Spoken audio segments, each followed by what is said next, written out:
ಈಗ ಅದೇ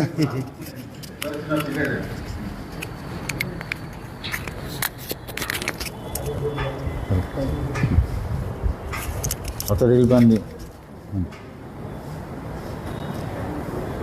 ಶುರು ಮಾಡೋಣ. ಏನಿಲ್ಲ ಇವತ್ತು ಅಂದರೆ ಕಾಗವಾಡ ಏನು ತಾಲೂಕಿನಿಂದ DCC ಬ್ಯಾಂಕಿಗೆ ಒಂದು ಶಾಸಕರಾದ ಮಾನ್ಯ ರಾಜು ಕಾಗೆ ಅವರು ಸ್ಪರ್ಧೆ ಮಾಡಿದರು, ಇನ್ನೊಂದು ಸನ್ಮಾನ್ಯ ಶ್ರೀನಿವಾಸ್ ಪಾಟೀಲ್ ಅವರು ಸ್ಪರ್ಧೆ ಮಾಡಿದರು. ಸೊ ಇವತ್ತು ಅಂದರೆ ಉಸ್ತುವಾರಿ ಮಂತ್ರಿಯಾದ ಸನ್ಮಾನ್ಯ ಸತೀಶ್ ಜಾರಕಿಹೊಳಿ ಅವರು, ರಾಜು ಕಾಗೆ ಅವರು, ಶ್ರೀಮಂತ್ ಪಾಟೀಲ್ರು, ನಾವು ಶ್ರೀನಿವಾಸ್ ಅವರೆಲ್ಲ ಚರ್ಚೆ ಮಾಡಿ ಜಿಲ್ಲಾ ಉಸ್ತುವಾರಿ ಮಂತ್ರಿ ಸನ್ಮಾನ್ಯ ಸತೀಶ್ ಜಾರಕಿಹೊಳಿ ಅವರು ಶ್ರೀನಿವಾಸ್ ಅವ್ರಿಗೆ ನಾಮಪತ್ರ ಹಿಂದೆ ತಕ್ಕೋಬೇಕು, ರಾಜು ಕಾಗೆ ಅವನ ಅವಿರೋಧ ಆಯ್ಕೆ ಮಾಡಬೇಕಂತೇಳಿ ನಮಗೆಲ್ಲ ಅವರು ಒಂದು ಆದೇಶ ಮಾಡಿದರು. ಅದಕ್ಕೆ ಇವತ್ತು ಬ್ಯಾಂಕಿಗೆ ಬಂದು ಶ್ರೀನಿವಾಸ್ ಅವ್ರನ್ನು ಕಾಗವಾಡದಿಂದ ಹಿಂದೆ ಸರಿದು ರಾಜು ಕಾಗೆ ಅವ್ರನ್ನ ಅವಿರೋಧ ಆಯ್ಕೆ ಮಾಡೋಕ್ಕೆಲ್ಲ ಸಹಕಾರ ಕೊಟ್ಟಿದ್ದೀವಿ. ಅಂದರೆ ಸತೀಶ್ ಅವ್ರು ಏನಂದ್ರೆ ರಾಜು ಕಾಗೆ ಅವರು ಭಾಳ ಸೀನಿಯರ್ ಅದಾರು, ಅಂದ್ರೆ ಆ ಭಾಗದಲ್ಲಿ ಶಾಸಕರಿದಾರು.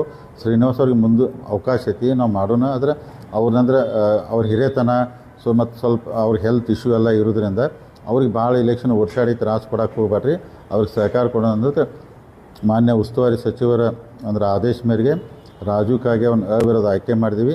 ಮುಂದಿನ ದಿನ ಮೊದಲು ಕಾಗವಾಡ ಏನು ತಾಲೂಕು ಬರ್ತಾಯಿದೆ ರೈತರ ಹಿತದೃಷ್ಟಿಯಿಂದ ಸೊ ರಾಜು ಕಾಗೆ ಅವರು, ಶ್ರೀಮಂತ್ ಪಾಟೀಲ್ ಅವರು, ಶ್ರೀನಿವಾಸ್ ಪಾಟೀಲ್ ಅವರು ಎಲ್ಲರೂ ಕೂಡಿ ರೈತರಿಗೆ ಒಳ್ಳೆ ಆಗೋ ಕೆಲಸ ಮಾಡೋಕತ್ತೆ ಅಂದ್ಕೊಂಡಾರು. ಎಲ್ಲರೂ ಮೀಟಿಂಗ್ ಆಗಿದೆ. ಅದಕ್ಕೆ ಇದನ್ನೆಲ್ಲ ಸರಿ ಈಗಾಗಲೇ ನಮ್ಮ ಅಂದರೆ ಗುಂಪಿನ ಅಂದ್ರೆ ಇವತ್ತು ಚಂದ್ರರಾಜ್ ಹಟ್ಟಿಹೊಳಿ ಅವ್ರದ್ದು ಅವಿರೋಧ ಆಯ್ಕೆ ಆಯಿತು. ನಮ್ಮ ಕಡೆ ಗುಂಪಿನ 7 ಅವಿರೋಧ ಆಯ್ಕೆ ಆದ್ವಿ. ಒಂದು ಗಣೇಶ್ ಹುಕ್ಕೇರ್ ಆಗಿದ್ದರು, ಮತ್ತು ರಾಜು ಕಾಗೆ ಅವರಂದರೆ ಉಸ್ತುವಾರಿ ಸಚಿವರು ಆದೇಶ ಮೇಲೆ ಅವರೇ ಅವಿರೋಧ ಆದರು. ಇನ್ನು ಮೋಸ್ಟ್ಲಿ ಒಂದು 7 ಚುನಾವಣೆ ನಡೀತಾವೆ. ಅವನು ಚುನಾವಣೆ ಸಮಾಧಾನ ಮಾಡಿಬಿಟ್ಟು ಒಟ್ಟು ನಾ ಏನಿಲ್ಲ ಬ್ಯಾಂಕ್ ಎಲ್ಲರೂ ರೈತರ ಆಶೀರ್ವಾದದಿಂದ ಜನರ ಆಶೀರ್ವಾದದಿಂದ ಮುಂದಿನ 5 ವರ್ಷಕ್ಕೆ ಅಗದಿ ಚೊಕ್ಕ ಅಂದರೆ ಕ್ಲೀನ್ ಆಡಳಿತ ಕೊಡುವಂಥ ಪ್ರಾಮಾಣಿಕ ಪ್ರಯತ್ನ ಮಾಡ್ತು. ಅದಕ್ಕೆ ಉಸ್ತುವಾರಿ ಮಂತ್ರಿ ಅವರಿಂದ ಇವತ್ತು ಕಾಗವಾಡ ತಾಲೂಕನ್ನು ಅವಿರೋಧ ಆಯ್ಕೆ ಆಗ್ತಾರೆ. ನಾನು ಪ್ರಯತ್ನ ಮಾಡಿದೆ ಅಂದರೆ ಕಾಗವಾಡ ಅತನಿನೂ ಅವಿರೋಧ ಆಯ್ಕೆ ಆಗ್ಬೇಕಂತ ನಮ್ಗೆ ಇಚ್ಛೆ ಆಯ್ತು. ಆದರೆ ಅತನಿ ಆಗಾಕಂದ್ರೆ ಸಾಧ್ಯ ಇಲ್ಲ ಅಂತ ಅನ್ಸಾತೈತೆ ರೀ. ಕಾಗವಾಡ ನಾವೆಲ್ಲ ಅದಕ್ಕೆ ಅಟ್ಲೀಸ್ಟ್ ಇದನ್ನಾರು ಒಂದು ಮಾಡತ್ತೀವಿ. ರಾಮದುರ್ಗನೂ ಬಹುಶಃ 3 ಜನ ಉಳಿಬೋದು ಕನ್ನಡದಲ್ಲಿ ಅಂತ ಐತೆ ರೀ. ಬೈಲೊಂಗ್ಲಿ 2 ಉಳಿಬೋದು, ಕಿತ್ತೂರು 2 ಉಳಿಬೋದು, ರಾಯಬಾಗನೂ 2 ಉಳಿಬೋದು, ನಿಪ್ಪಾಣಿನೂ 2 ಉಳಿಬೋದು. ಅತನಿ ಹಿಂಗೆ ಐತಿ. ಮೋಸ್ಟ್ಲಿ 9 ಅಂತಿ ಅವಿರೋಧ ಆಯ್ಕೆ ಆದಂಗೆ ಆದವು ರೀ. ಇನ್ನು 7ಕ್ಕೆ ಚುನಾವಣೆ ನಡೀತಾವೆ.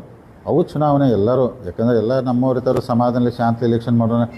ಮತದಾರ ಯಾರಿಗೆ ಆಶೀರ್ವಾದ ಮಾಡ್ತಾರಲ್ಲ ಅದಕ್ಕೆ ಏನಿಲ್ಲ, ಮುಂದಿನ 5 ವರ್ಷ ಬ್ಯಾಂಕ್ನತಿ ಭಾಳ ಉನ್ನತ ಮಟ್ಟಕ್ಕೆ ಬೆಳೆಸುವಂಥ ಎಲ್ಲರೂ ಕೂಡಿ ಜಿಲ್ಲಾದ ಎಲ್ಲ ಲೀಡರ್ಗಳು ಪ್ರಾಮಾಣಿಕ ಪ್ರಯತ್ನ ಮಾಡ್ತೀವಿ.